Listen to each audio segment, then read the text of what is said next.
real task in holistic counselling is to gather this, bring it back and keep it in the body. Because if you're not in the body, you can't be 100% present to do the best of who you are and to become the best of who you can be. Because this holds the strength of the best of you and the most powerful part of you.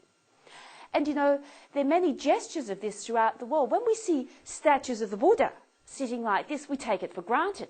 Like, oh, well, what does that mean? This means that you're fully present in your body. Your highest consciousness is here, and you can be fully present to deal with whatever arises in life in the most skillful way.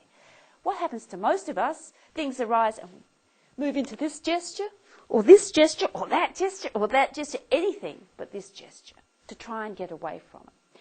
And it's this part here that wants to leave. And this is best symbolised by the breath.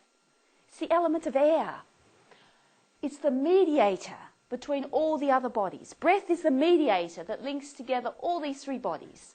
The lower layers of mind consciousness, the chi force and the physical body. And you can see it.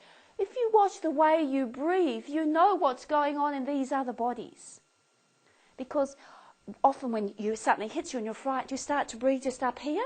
It becomes very shallow. So in holistic counselling, we're always following the breath because it tells us more. It's the single thing that tells us more about anything else, everything else. Where are you in your breathing?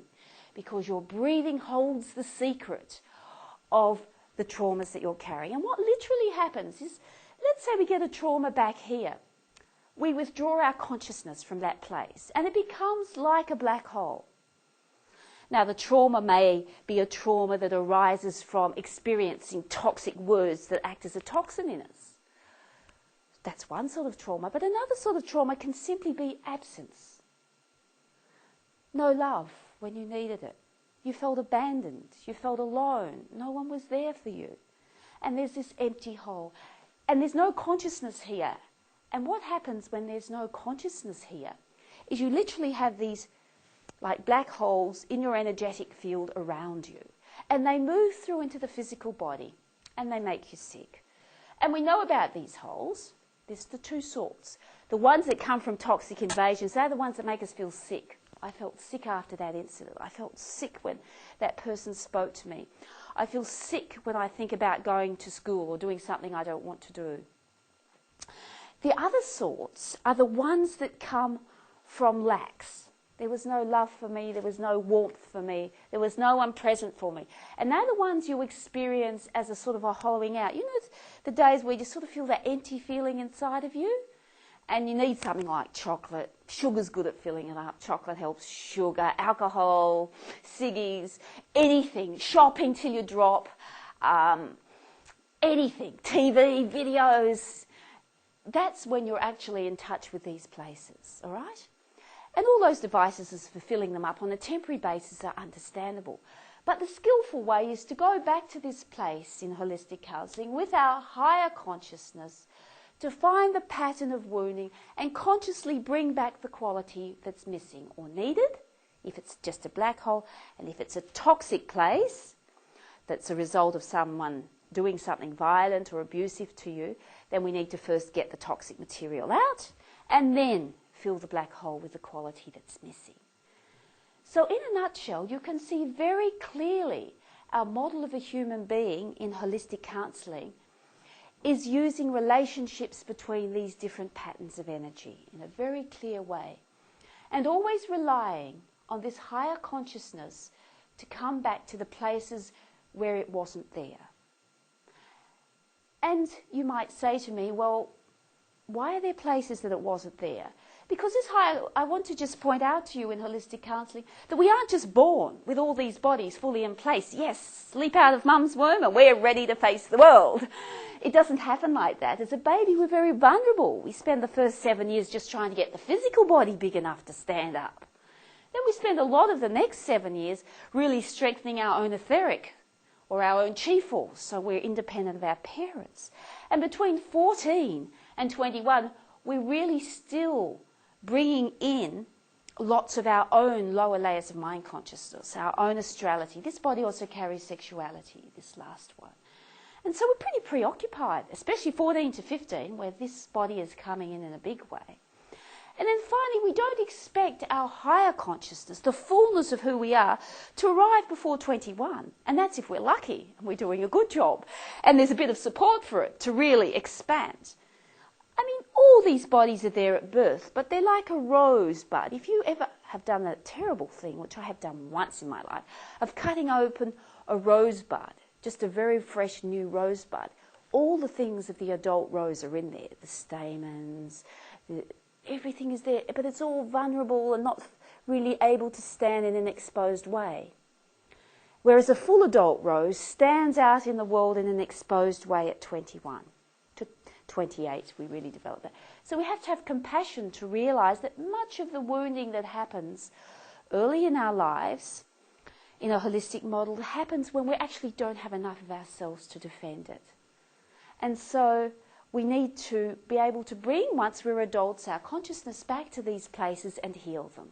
Or otherwise, what happens in a holistic model? You're talking to a colleague at work or an intimate partner or a friend. They say something, you suddenly feel really angry with them. The moment you feel anger, your breath rises up and you start, this higher consciousness leaves. It's going out to lunch. You start yelling and screaming. And then you wonder what happened.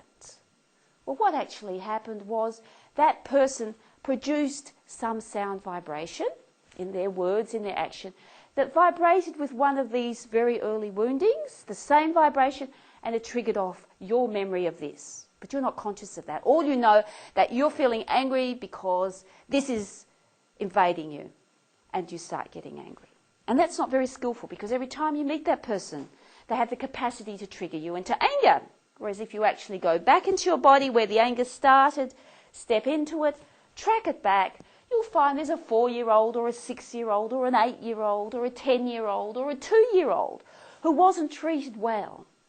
And that this person is the trigger that sends you back to that place. And so with consciousness, higher consciousness, we bring it back to this place and we heal it so that next time we meet the colleague or the intimate partner or the friend, we find that we're very peaceful about it. And so the old saying that it's not others that make us angry or fearful or distressed, it's our own states within ourselves, is in fact very true.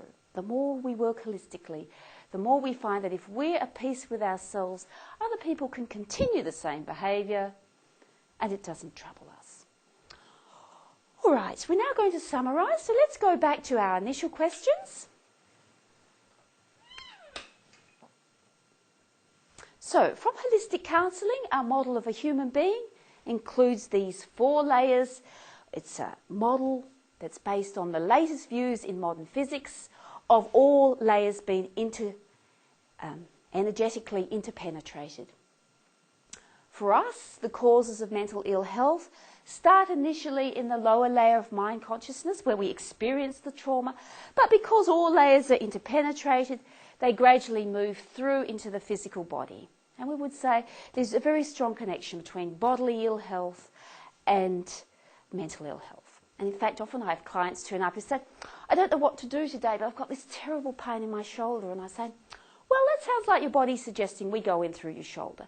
And sure enough, the moment we step into the pain in your shoulder, the client will suddenly know. It will all come back. Oh, when I'm in here, in this shape of not breathing, I'm remembering that this happened last week. And it's all there. So the causes of mental ill health for us are very much connected with not breathing into certain parts of the body after we've had some difficult experience. The client-counsellor relationship, in holistic counselling, we never do anything that the client does not wish to do. We respect the client's view. We always ask the client to make a wish. Do they want to understand it? Do they want to heal it? Do they want to change it? And we assume that the client has all the resources that's needed. We only provide the detailed psychotherapeutic tools to help them along the map, the pathways that they actually want to go to meet their destination. So the client says, my destination's Perth, and we say, well, these are the tools. You could go up this highway